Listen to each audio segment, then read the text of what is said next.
After a long time, অনেক অনেক মাস পরে আমি আমার বেস্ট ফ্রেন্ডের সাথে দেখা করতে এসেছি। তো ও কলকাতায় ফিরেছে দুবাই থেকে, অনেক দিন হয়ে গেল, মানে অনেক মানে 10-15 দিন আগেই ফিরেছে। তো আমি কলকাতায় যেহেতু ছিলাম না, তো সেই জন্য সাথে আমার দেখা করা হয়নি। সে ভীষণ রেগে আছে। তো আমাকে আজকে ফোন করে বলেছে ফাইনালি তুই দেখা করবি, তো দেখা করার সময় আছে। তাই আমি ওর কাছে চলে এসেছি দেখা করতে। I have surprise from my friend. তো ফাইনালি ওর সাথে আমি দেখা করতে এসেছি আজকে। কলকাতায় ফিরেই প্রথম কাজ ওর সাথে আমার দেখা করা। ওকে আমি বলেই গেছিলাম যে আমি ফিরেই তোর সাথে দেখা করবো, প্রমিস করে গেছিলাম। তো আমি সেই জন্য দেখা করতে চলে এসেছি। বাচ্চারি দুবাই থেকে এসছে, প্রচুর প্রচুর প্রচুর গিফট নিয়ে এসছে। কোথায় কোথায়? ওই যে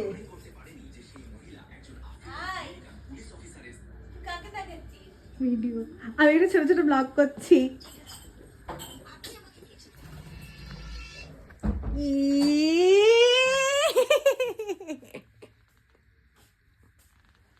কতদিন পর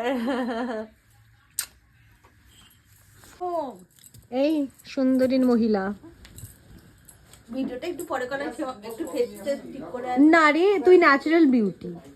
তুই ম্যাডাম এসে গেছে।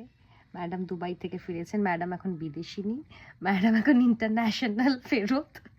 আমরা তো বাঙালি, কলকাতায় ধারে গোবিন্দপুরের পাবলিক। তো আমি অনেকদিন পর আমার বেস্ট ফ্রেন্ডকে সামনে পেয়েছি। আজকে অনেক চটকু চটকু করবো, অনেক হই হই করবো, অনেক হুল্লোড় করবো, তাই না? বাই।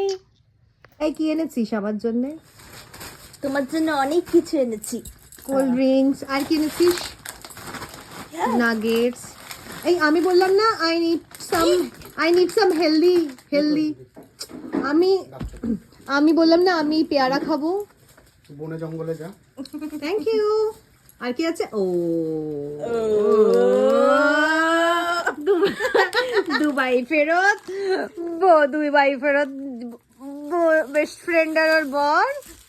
এটা তোমার। ও থ্যাংক ইউ।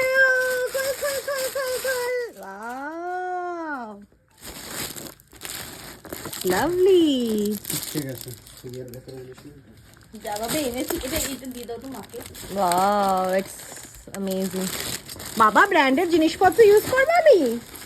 হ্যাঁ, ওটা কি ভেতরটাই নেই বলে। আমি ওই ইয়ারের ওগুলো বার করে দিই। হ্যাঁ